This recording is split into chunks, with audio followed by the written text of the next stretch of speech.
नमस्कार। ये वीडियो सिर्फ नारी शक्ति के लिए है। महिला वर्ग जो है वो तैयारी कम कर रही है और घर की जिम्मेदारियों के कारण बहुत सारी उनकी परेशानियां हैं। तो ये वीडियो सिर्फ और सिर्फ उन महिला शक्ति को उड़ान देने के लिए, उसके सपनों को परवान देने के लिए, उनमें जोश भरने के लिए है। और अगर कोई भी नारी शक्ति इस वीडियो को सुन रही है तो अंत तक ज़रूर सुने। एक कोशिश है उनके हृदय तक, उनके अंतस तक पहुंचने की, जिससे वो अपनी सोई हुई चेतना जगा सके। घर परिवार जिम्मेदारियों के बोझ से दबी एक नारी को क्या करना चाहिए और क्या नहीं करना चाहिए, एक भाई की अपील है। मैं एक बार ट्रेन में सफ़र कर रहा था तो सामने मेरे वकील साहब बैठे थे, उनसे मैं बातें कर रहा था। बातें बहुत लंबी चली और अंत में उनके पास में उनकी वाइफ बैठी थी। उन्होंने कहा, भैया मुझे भी कुछ गाइड करो, है ना। मोटिवेशन मिला, जोश मिला उनको। तो मैंने कहा आप तैयारी करो। तो मैंने उनको पॉलिटिकल साइंस के बारे में बताया। वो पॉलिटिकल साइंस से, मैंने कहा आप नेट जेआरएफ की तैयारी करो। और एक साल बाद में दोस्तों उनका पॉलिटिकल साइंस से जेआरएफ हो गया और अब वो लोग मेरे से जुड़े हुए हैं।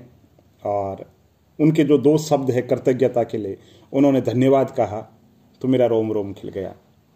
इसी तरीके से मैं इस यूट्यूब चैनल पे वीडियो बनाता हूँ। आपके दो शब्द जो धन्यवाद के हैं वो मेरा जोश डबल कर देते हैं। तो ऐसा ही घर परिवार के अंदर है। आपकी भी बहन बेटी, अगर ये वीडियो पुरुष देख रहे हैं तो उनके लिए कहना है, आपके परिवार के अंदर आपकी भाभी, आपकी बहन आरएस की तैयारी कर रहे हैं तो ये आपकी जिम्मेदारी है, किसी तरीके का भेदभाव नहीं हो उनके साथ में। तो अब वापस मुद्दे पे लौटता हूँ। एक छोटा सा किस्सा सुनाता हूँ।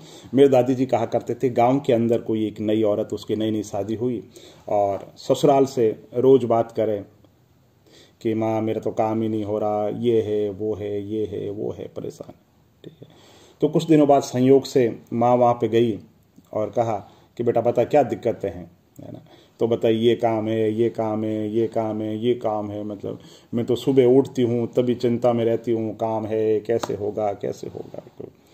तो माँ ने कहा, बेटा काम चिंता से नहीं होता, काम करने से होता है। तू करके देख, और ये रोना बंद कर दे आज से, है ना। और जिस काम को लेकर के 3 घंटे रोना शुरू करती है, रोती रहती है, उसका ध्यान तो काम में दे। तो माँ का कहना माना, जोश आया और उसने काम करना शुरू कर दिया। बाद में उसने माँ को कहा कि माँ आप सच कहते थे, जिस काम के लिए मैं रोना रोती थी, ये काम है वो काम है, बिल्कुल उस काम को तो मैं पूरे 3 घंटे में करके ही बैठ जाती हूँ, बाद में पूरे दिन मैं क्या करूँ। तो कहने का मतलब यह है, आप गृहिणियाँ हैं, आपके पास में बहुत ज़्यादा जिम्मेदारियां हैं, सारी चीज़ें हैं, लेकिन उन्हीं समय के बीच में से आपको समय निकला है।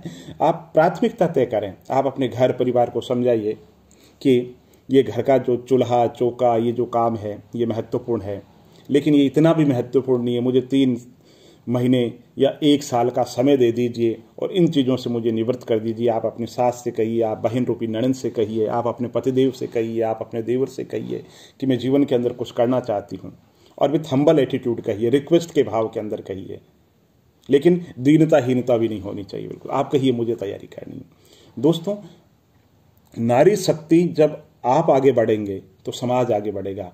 मैं कह रहा हूँ, किसी ने तैयारी की, किसी बहन ने तैयारी नहीं की, है ना, उसका सिलेक्शन भी नहीं हुआ, मतलब आधी अधूरी तैयारी की, सिलेक्शन किन्हीं कारणों से नहीं हो पाया, भाग्य ने साथ नहीं दिया।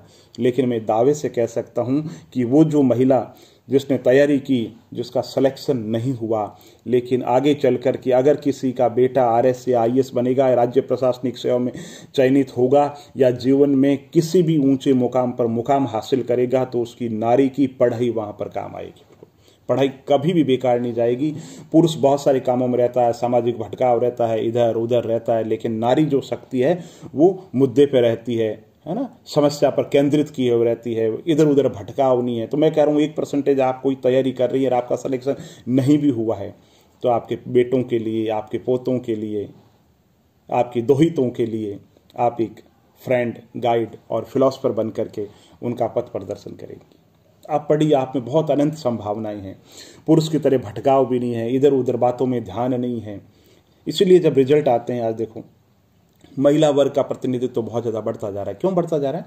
हम्बल है, सिंसियर है, बातें नहीं है, पढ़ाई ज़्यादा है, लक्ष्य पर ध्यान है, तो अगर पढ़ाई के लिए दोस्तों सबसे बड़ी जो चीज़ चाहिए वो सबसे बड़ी चीज़ है हम्बल होना। पढ़ाई के लिए विनम्रता होनी बहुत ज़्यादा जरूरी है। और आप अगर नारी शक्ति वीडियो देख रही हैं तो मेरा ये कहना है कि आपसे बढ़ करके विनम्रता किसी के अंदर नहीं है। और समय बहुत बदल रहा है ना। और आर्थिक परेशानियां बढ़ रही है, महंगाई बढ़ रही है, चीज़ें बहुत बढ़ रही है, अनिश्चितता नहीं रही है। प्राइवेट जो लाइन है उसमें अनिश्चितता नहीं रही। आज आपका जीवन है बहुत सही तरीके से पटरी पे चल रहा है। आपके हस्बैंड का बिजनेस है बहुत अच्छे तरीके से चल रहा है। आप बैठे हैं आराम से कि क्या है, लेकिन वक्त का पता नहीं चलता। भविष्य के गर्भ के अंदर क्या छुपा हुआ है पता नहीं चल रहा। तो आप मजबूत बनिए। आप ये मत सोचिए कि मुझे सिलेक्शन लेना ही है, नहीं होगा तो कोई बात नहीं, हॉबी है, ज्ञान बढ़ा रहे हो तो ज्ञान के लिए नारी शक्ति आपके ऊपर तो ये पाबंदी भी नहीं है कि रिजल्ट देना ही देना है। हम जब पढ़ते हैं हमारे ऊपर तो पाबंदियां हैं कि रिजल्ट देना ही देना है। आपके ऊपर तो इस तरीके की कोई पाबंदी नहीं है। तो आप तो जम करके पढ़िए, जो समय है उसका यूटिलाइज कीजिए, क्योंकि समय पलट करके नहीं आता। और आप अगर पढ़ेंगे तो परिवार पढ़ेगा, बाकी लोग और पढ़ेंगे। आप अगर सेलेक्ट होते हो तो आपकी बहन को प्रेरणा मिलेगी। आपकी कोई रिश्तेदार के अंदर कोई छोटी सी जो लड़की है जो तैयारी कर रही है उसको प्रेरणा मिलेगी। बिल्कुल मैं कहता हूँ कोई भी महिला, चाहे वो 3rd ग्रेड टीचर बने, चाहे RS अधिकारी बने, स्कूल लेक्चर बने, कुछ भी बने, है ना, पुरुष के मुकाबले वो 1000 गुना में उसको सलाम करता हूँ। क्योंकि पुरुष के सामने इतनी चुनौतियाँ नहीं हैं, इतनी परेशानियाँ नहीं है ना। लड़की तैयारी करे, लड़का तैयारी करे, बहुत जमीन आसमान का अंतर है। लड़का कोचिंग कर सकता है, बाहर जा सकता है, टेस्ट सीरीज में बार बार जा सकता है। लड़कियों के ऊपर 50 तरीके की पाबंदियां हैं। उन पाबंदियों के बीच में दिल्ली कोचिंग के लिए नहीं भेज सकते, बहुत परेशानी आती है ना। और भेजते हैं तो भी माँ बाप के मन में आशंका रहती है। तो ऐसे माहौल के अंदर अगर कोई लड़की किसी भी पद पर सेलेक्ट होती है तो मेरा उसका सलाम।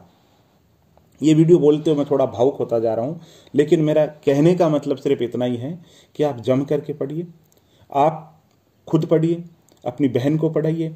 अगर कोई भी लड़का या कोई पुरुष ये वीडियो देख रहा है तो मेरे आपसे इल्तिजा है, आपसे निवेदन है मेरा कि आप अपनी पत्नी को पढ़ने के लिए प्रोत्साहित कीजिए, आप अपनी बहन को पढ़ने के लिए प्रोत्साहित कीजिए।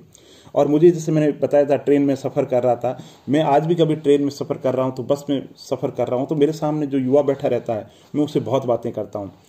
मेरे घर वाले बहुत परेशान रहते हैं कि क्या रामायण रोज की लेकर के बैठ जाते हो। दोस्तों और कोई बात अच्छी नहीं लगती। मीराबाई कहती है कि तुम अगर जाओ वेद मेरा रोग भारी है, गोड़ गोड़ बूंटी पावे लागे खारी खारी है, और मूर्ख वेद जाने नाही दर्द कलेजा माई है। तो मीराबाई ने कहा ये जो प्रेम है ना, ये वेद अनाड़ी है, जानता ही नहीं है बीमारी क्या है, रोग क्या है। तो हम तो पढ़ने वाले हैं, पहले तैयारी की एग्जाम की, तब पढ़ाई की, ठीक है। मंजिल देर से मिली फिर भी पढ़ाई की। आज कोई लक्ष्य नहीं है, कोई पढ़ाई नहीं है, फिर भी 8 से 10 घंटे पढ़ते हैं, साहित्य पढ़ते हैं, समाज को बदल सके ऐसे कोटेशन पढ़ते हैं। लेकिन पढ़ता बहुत हूँ, आज भी 8 से 10 घंटा टाइम निकाल करके पढ़ता हूँ। जो समय मिलता है वो पढ़ता हूँ। जो मन रमता है वो पढ़ाई के अंदर रमता है। जैसे जोगी तपस्या करता है, धूणी में उसका मन रमता है, तो वैसे मेरा मन पढ़ाई के अंदर रमता है दोस्तों। और पढ़ाई से बड़ा संसार में कुछ नहीं है दोस्तों। आप किसी मित्र के पास बैठे हैं, आप किसी रिश्तेदार के पास में बैठे हैं, आपने कोई एक बात कह दी है ना, तो उस बात के 20 बात बनेगी। लेकिन पढ़ाई एक ऐसी चीज़ है, किताबें एक ऐसी चीज़ है जो संसार में सबसे बढ़िया मित्र है। आप नारी शक्ति हैं, है ना, कहीं बैठे हैं चर्चा कर रहे हैं तो आपने कोई छोटी सी मन की बात कह दी तो दिक्कत, कोई सामने वाला कह रहा है आप चुप रहो तो दिक्कत, बोलो तो दिक्कत, नहीं बोलो तो दिक्कत। तो दिक्कतें ही दिक्कतें हैं। तो ऐसे मार्ग के अंदर पढ़ाई से बढ़ करके कुछ भी नहीं है। तो नारी शक्ति से मेरा निवेदन है कि आप जम करके पढ़ें। और ये जो समय मिला है ये समय अनमोल है और भविष्य में अनंत संभावनाएं हैं आपके लिए, क्योंकि आप सामाजिक जो बाकी भटकाव है उनसे बचे हुए हैं। आप सिर्फ हम्बल स्टडी आप ही कर सकते हैं, इसलिए ज़रूर पढ़ें। और 1% आपका अगर सिलेक्शन नहीं भी होता है तो आपकी आने वाली जो पीढ़ियाँ हैं उनके लिए आप गाइड और फिलोसफर बन करके आप उनको लंबे समय तक डायरेक्ट करेंगे, उनको कुछ चीज़ें बताएंगे, आपको फक्र होगा, आपको ज्ञान वाली दादी, ज्ञान वाली नानी जी कहेंगे तो आपको कितना अच्छा लगेगा। तो ये कोई वीडियो प्रतियोगी परीक्षाओं की तैयारी के लिए नहीं है, बस मन की बात है। और इसमें मैं चीज़ों को रिलेटेड भी नहीं कर पाया। बहुत सारी चीज़ों को मैं जो कहना चाह रहा था वो बहुत बार जनरली जो RS के या एग्ज़ाम के वीडियो बनाता हूं तो जो बात मुझे कहनी होती है वो मैं कह देता हूं। लेकिन ये जो वीडियो बना रहा हूं ये बिना कोई सोचे बना रहा हूं, है ना। पहले मुझे पता ही नहीं था क्या बोलना है ना। तो इस तरीके से मैं बोल गया। बस एक अरदास है, एक निवेदन है, एक रिक्वेस्ट की है मैंने कि अगर नारी शक्ति हैं, खुद सुन रहे हैं आप, तो तैयारी करवाओ। और कोई उम्र दराज नारी शक्ति सुन रही तो अपनी बेटी की, बहू को अपने तरीके से तैयारी कराओ। बहू और बेटी के अंदर भेद मत मानो और उड़ने दो इन परिंदों को। पढ़ाई करो और मस्त रहो।